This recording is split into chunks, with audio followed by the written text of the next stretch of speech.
Hi, this is the Chronicles of Filmmaking. I'm doing this new thing now, and it's regarding short films and creating feature films. Now, I wrote this story last December, and it's called Beyond the Wilderness. I did this short film called Beyond the Wilderness last year, and then I decided to write some of the different storylines, and I meant to follow it with two or three other new portions of this Beyond the Wilderness. But in the midst of trying to do that, I also came up with a new story, and I named it Under the Bridges of Paris.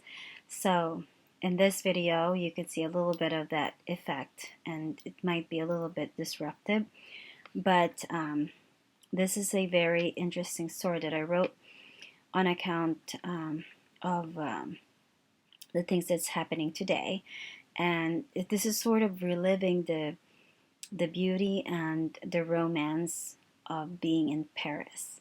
So I had a few people take a look at it, and I wrote it in particular for my music teacher because she's such an inspirational person for me.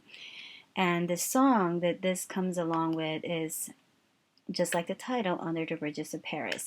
Now, I'm going to be doing these videos in order to kind of inspire people to write short films or create stage play that people can use. The story came to me as an inspiration, and it felt like pieces of a puzzle. And it was done from December, perhaps 8, around the Hanukkah, and I was done by the New Year. I haven't quite fully edited everything. I had some people take a look at it and correct, and that way there won't be too much of difficulty reading through it. But the storyline is about a left-wing columnist who is in love with a beautiful blonde, intelligent woman named Amara Lewis.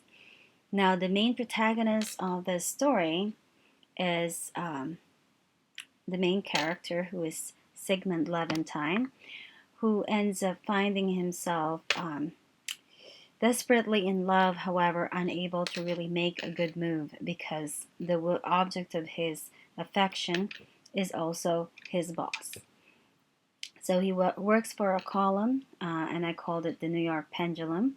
And the New York Pendulum is in competition with the Sundial, the New York Sundial. And in the New York Sundial is another gentleman named Arthur Collins. Now, Arthur Collins is a columnist for the Sundial, and one day after Sigmund Levantine went to work, he goes to a bar, and the bartender was his best friend.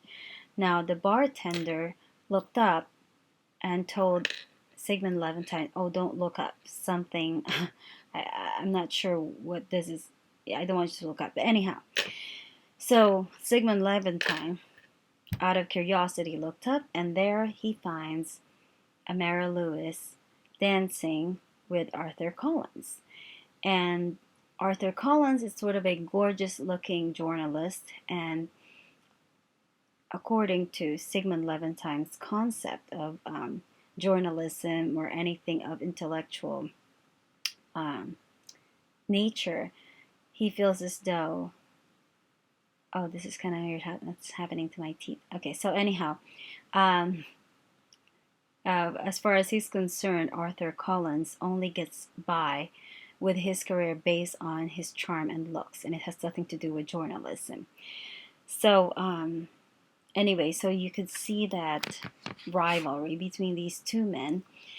Then again, you've got this sort of a muse called Amara Lewis, and she is the one who is a senior editor for the Pendulum. So that's how the story gets started, with this man's jealousy. And that same night, he couldn't sleep. You know, he does what a typical columnist do all the articles, he has frustration with a job that comes along with some of the censorship that they kind of bumped into. There's glass ceilings. There's certain things they just can't discuss. Um, so there's a certain trend that they need to follow with this news. Um, so anyhow, it shows a typical frustration that journalists could have, and it shows that he was trying to get out of the writing the column by doing other things such as writing an obituary. And his dream um, his his dream is to become a biographical writer, and in particular, biographical writer for big time actors and dignitaries, rich men, and so that is his dream. And Amara Lewis would have been a great gateway for his career. He could kind of see this, like if you think of Salvador Dali and Gala, that the two of them would make a wonderful pair, and his career will just take off. But to make the long story short, it wasn't the case.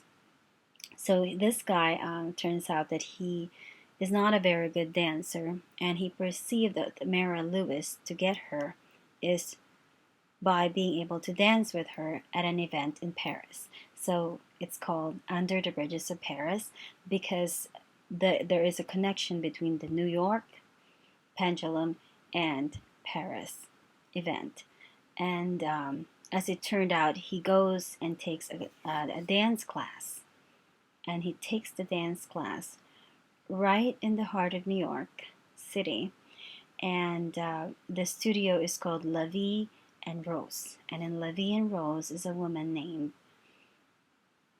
Chelsea and another woman named Melody Alcatraz. Now, Melody Alcatraz and Chelsea Schumann are both soldiers from Israel who wanted to pursue their career as artists. They wanted to move on from being a soldier. However, their past does not bring any kind of real intimacy with music or the arts, and therefore they try to hide that particular topic to most people. And for a very good reason, it doesn't necessarily help this with their career. So the story takes off where Sigmund Levantine takes a dance class with Melody Alcatraz, who turns out to be a very beautiful and enigmatic character. And she was quite fascinated over the fact that Sigmund Levantine was so in love with this woman for the last, Mara Lewis, for the last 5 years, and yet he had yet to kind of really ask her out.